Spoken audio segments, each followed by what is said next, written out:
Hello, Miramar. I am Commissioner Yvette Colbourne. Welcome to the Miramar Commission Corner. The Miramar Commission Corner is where we share with you some information about our initiatives and highlight city services.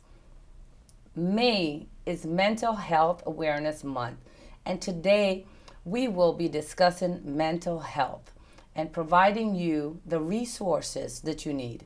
And to assist me with this, I have two very special guests. Ana Valladares from Mujeres Latinas, Impulsando Mujeres Latinas, Latin woman empowering Latin women. And also we have Elida Segreda, Director of Operations at Broward Behavioral Health. Welcome, and thank you all so very much for being here. Mental health is one of those things in our community that we struggle with so often and don't really know many times how to deal with it or where we have resources for that. So I am so happy that you are joining us today to provide us that information. Anna, it's really good to see you and have this opportunity to get with you and have these discussions. Can you tell me a little bit or tell everyone a little bit about yourself and about your organization? So yes, thank you very much, Commissioner. This is a special treat to have this opportunity with you. We worked together for many years, and we're in the community to also contribute to the city of Miramar. So, I serve as CEO of Mujeres Latinas Empowering Women, which is an organization that was the first Latina organization by women in Broward County. Wonderful. And we've been around for more than 20 years. And so our focus is to work with Hispanic Latino women and girls and their families to make sure that they are empowered and informed to be able to contribute to the American socioeconomic system. And so in order to do that, we provide them with opportunities and educational events. That is a big task, by the way. Yes, it is a big task. It keeps us busy. Let's put it that way. I'm sure it does. Yeah. I'm sure it does. And it's challenging, but we have been doing this for more than 20 years, as I said, and we try to educate people about different issues in the community because we feel that will allow them to insert themselves better and to understand our economic and socioeconomic system here in the United States. So that's basically what we do. And but we find, for example, that mental health and wellness is essential to achieve these goals with our community. And that's why we champion mental health in our community. And mental health, as you know, includes emotional, psychological, and social wellness. And it affects how we feel and how we act and how we handle stress and how we treat others. So it is important at every stage of our lives, from childhood through adolescent, through adulthood, including our seniors, which sometimes are left behind. So we know that it is an important thing, and we know that mental and emotional well-being is essential for a healthy society, for taking care, and also because we want to make sure that people take care of their brain too, because people absolutely you don't think about that all the time. You don't think about that or not all in the that time. way, but you certainly need to do that. Yes, and we know that taking care of your brain is just like taking care of your cholesterol, eating well, doing exercise, going to visit a doctor, taking care of your heart. So other organs. So it is important, and we feel that we're doing that through educational events and through the help that we get from our partners and our funders. And so, when you have a very good mental health and wellness, you can achieve your full potential. You can be a contributor to society. And your children will grow healthy and be able to have families and prosper. So we feel that is very important. No, it is, and it's good to hear you mention all of the different groups, because sometimes we think it's just adults. You're not really focusing that even kids have a. We have to be concerned about their mental state. We don't always know what they're thinking. Some kids would always tell you what's on your mind, and other kids don't. So we definitely have to look out for signs and so forth. It is really good to know that your organization is championing that, because it's something that, even though your organization represents Latin women, it is an area that it helps everyone. So thank you so much for that. So Elida, thank you so much for being here. Please tell us a little bit about yourself and your organization and the things that you're doing to help, our society, and also dealing with mental health. Perfect. Thank you, Commissioner, for having us here. And Anna, thank you very much for all the work you do on behalf of a Hispanic woman. Absolutely. Yeah. Same here. Thank you so much. I work with Broward Behavioral Health Coalition. This is a managing entity for Broward County. And the managing entity is the company that manages all the mental health and substance abuse funding from the state for the whole county. So we're responsible for contracting, monitoring a lot of providers. So we are like a hub that contracts different providers and funds different services throughout the mental health and substance abuse arena, from the locked hospital to the entry point where you're just like, where do I go and I need some help. So throughout all that continuum, we provide services. We are the safety net. We provide services to the people who have no insurance or are underinsured. And we specialize in high intensity multidisciplinary services for mental health. We fund many, many programs. Among those, Mujeres Latinas is one of those that we fund. Wonderful, wonderful. So the event, because we do have an event coming up for mental health. Yes. Mental health awareness during Mental Health Month, which is the month of May. And you want to tell us a little bit about this event? I am excited to participate with you, but please tell me some of what we can expect there. So thank you, Commissioner, because you have also agreed to be a part of this, I call it movement, and we are trying to bring information and services to different communities in Broward County, and my organization, as many others, do that. And so what we have envisioned is we're going to have a resource fair where several of the approved providers by Broward Behavioral Health Coalition, who provide direct services to our families, to our children, to our youth and adults, and even our senior citizens. So it's for the entire family. For the entire family. And it's not just for Latins, it's for everyone. It's for everyone. We focus these events with the Hispanic community, so we make them in both English and Spanish. We provide information in both languages. Most of the providers there will have the information and resources both in English and Spanish, because it's very important that our community is informed, and we know for a fact that Latinos in the United States will not have access to services because they have many barriers. As you know, the language, issues with insurance, not having insurance or not having enough. The language is very important because they're afraid to talk to a doctor or to explain what they need. So we have different factors that we know are barriers. So by having the event in Spanish in a community like this, that there's so many of the Hispanic population who live here. The City of Miramar is very diverse, and Very we do diverse, have yeah. a large amount of Hispanics. So I do expect that we would have a lot of individuals who will come out and seek these types of services, whether it's for themselves or to be able to share it with others as well. Right, and so what we wanted to do with this event was celebrating the Mental Health Awareness Month. There's going to be a lot of activity in this part of Broward during that month. So the activity centers around the family coming together on a Saturday morning. They can bring their children because both activities that we're having concurrent with the fair are geared for the whole family. So one is, it's called Mental Health Through Art. And Great. so they can participate, both children and families and parents can participate, and adults. And then we have another activity that's going to be called Emotional Healing Through Zumba, which is a kind of different kind of Zumba, but it's going to be, healing through movement.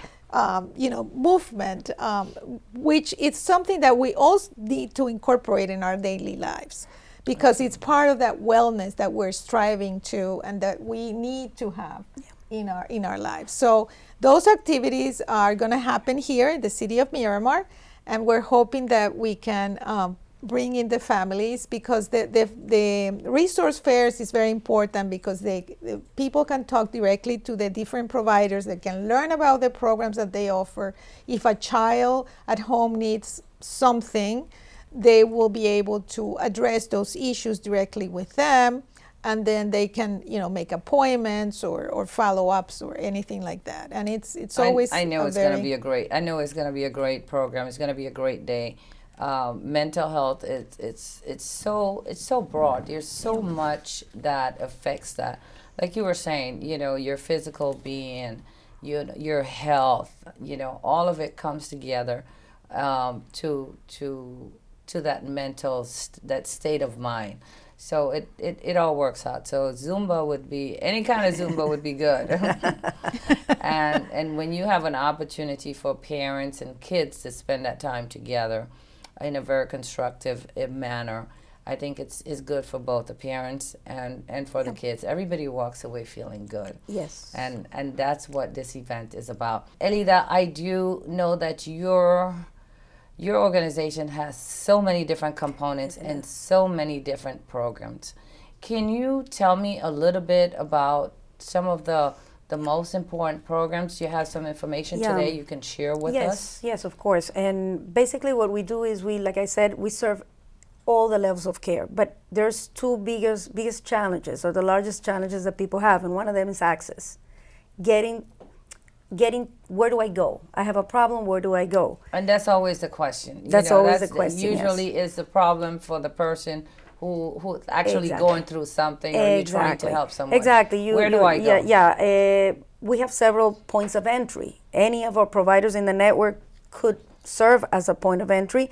And if you want to see who our providers are, you can go to our website, is bbacflorida.org, and we have all the provider network. Any of them could be an entry point. However, the most important one is 211. Okay. You call 211 and they would provide you or guide you in general in Spanish, English, Creole. So they have multi-languages. They will be able to tell you where you need to go initially if you're completely lost. Now, if you have a specific mental health crisis, you can always go to 988 because that is going to immediately treat it as an emergency. You have a crisis, you don't know what to do. Another challenge that people have is money. Yes, very simple. Definitely, because it don't costs. know. Yeah, it costs to receive these services. So and, yes, and the service. So Broward Behavioral Health Coalition works with people that have no insurance or have not enough insurance, and with that I mean copays. So, for example, I can't really pay for an assessment because I have to have a $55 copay. Well, if it's one of our providers and under our services, we will be able to help you with that. Also, we serve people that have absolutely no insurance at all. So you are even more scared because how much is this going to be? Exactly. You're not going to rush to go to a doctor even if you need it because you know you can't afford it or you think that you don't have the money for it. Exactly. So BBAC is precisely developed for that. So all of our services have that ability to assist people with underinsurance or no insurance. In addition to that, we also fund programs that are very intense that insurances normally do not cover. So those are programs when you are in a lot more trouble, let's say. Your problems are a little more intense, more advanced, you can go there and do it. Now the other thing is language.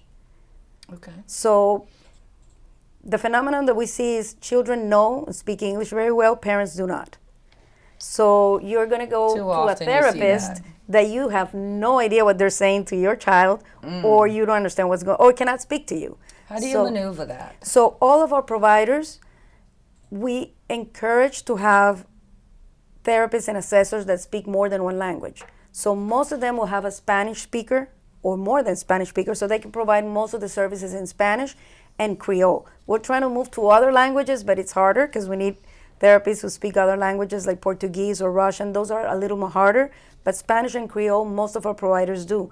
Most of the providers that serve the South area is Harmony Development, Okay. Our Children Our Future, and Memorial Healthcare Services. Those are not all of them, but some of the most south located that serve this area of the. And I do believe that our social services department, who many times gets these complaints or concerns, or when it comes to them, they usually make referrals to these agencies that you Perfect. just mentioned. Yes. And you're funding these agencies. And we're funding these so agencies. you are yeah. doing work right here in the city of Miramar. Yes, I all know we year are. round. I know we are all the time and for many And years we now. appreciate that. Thank you.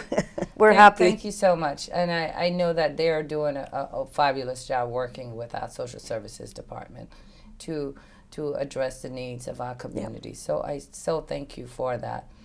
Anything else you would like to share with us today? Any last takeaway? I would like to mention, Commissioner, that we provide access to services through Mujeres Latinas provide access to those services through our Healing and Strengthening Families program, through community mental health workers who are out in the community, and they're already here in Miramar and in some of these areas that are funded by BBAC, United Way of Broward County, and DCF. And we are in the community, and we aim to target the Latino and Hispanic community in Broward, and we use a strength-based approach to address the needs of the child and the family and link the family to appropriate services. So that can mean connecting them to mental health services, social services, legal assistance, educational support, recovery and healing, and building resiliency in the family. So those people who are Hispanic speakers, who are Latinos, that are working in the community are doing that work for us. They're not providing the services directly, but they're providing the access. They're helping those families connect the dots. Where And do I those go? are the What do I do? organizations that will be present on May 4th. Yes, all of Is these that correct? organizations will be there present on May 4th. And we will continue to work in the community, and that's something that we really value. Mujeres Latinas really values is that we have been able to be funded by funds from BBHC, Wonderful. DCF, and United Way to have these community mental health workers, because they're basically a mix between health and social worker, and so they can do a lot of, they can help a lot, the families. Wonderful. Yeah. And it's good that we have, all of these organizations that work together for the Hispanic community. So that is wonderful. Yeah, and if now, I could- also on May 4th, you will be present as well. Yeah. Yes. And behavioral health coalition, is that it's a Broward long name. Behavioral Health Coalition. Yes. Broward Behavioral Health Coalition will be present as Yes. well. And your services are not just for Spanish speakers. No. Your services are for the entire community. For the entire community, and yes. you do offer those services in multi languages as well. Is that Yes, correct? Yes, and I do want to make sure that everybody understands, like Anna was saying, that mental health is just another type of health. There is no embarrassment, there is no shame, and there's no fear. There shouldn't be fear. There's hope if you go and reach out. And there are many ways to reach out, like the ones we mentioned, but that's the most important thing, not to be afraid and just work it like you would work a cold. We have a campaign that I love because I think it says it all. It says it's okay to not be okay. Yes. And, That's nice. and, That's a wonderful way of putting and it. we know there's help out there. There's people in the community that you can talk to. We don't have to. We're trying to also get away from stigmas, and the stigma of mental health. And we know that in our communities, there is a lot of stigma about being perceived as not being well. But there is help, and there's always a possibility to heal from even from a severe mental illness today, because there's a lot of new things and new therapies and new And resources. And we work with a and- lot of evidence-based practices, so there are things that are proven that work. So, and that is a great takeaway because, you know, you have a wealth of information, a lot of stuff out there, but it is so important for everyone to know that mental health is not always a permanent condition. You know, people go through crisis and they can be healed. You just like you say, just like you have a cold. You have a cold. You know, you take the right treatment for it. Yeah. And you recover from it and continue to live Exactly. a wonderful life. And if it ends up being a diabetes, you take care of it ongoing like anybody else, and nobody's embarrassed of using insulin. Exactly. And even if it's ongoing, but you're taking care of Yes. whatever it is, so that you can continue to be a happy and productive human being. And Yes, this is ma'am. why we're having this event during Mental Health Month, which is May, and we want to make sure that those resources are available, and we bring awareness not just to the issues of mental health, but to the resources, that there are resources available for folks who have issues with this, and they can make themselves better, or you can help a friend or family member providing these resources to them. I can't thank you enough for being here. Thank you so much. This was great information that you have provided. I am Commissioner Yvette Colbourne, and until next Commission Corner, stay well, stay healthy, and stay empowered.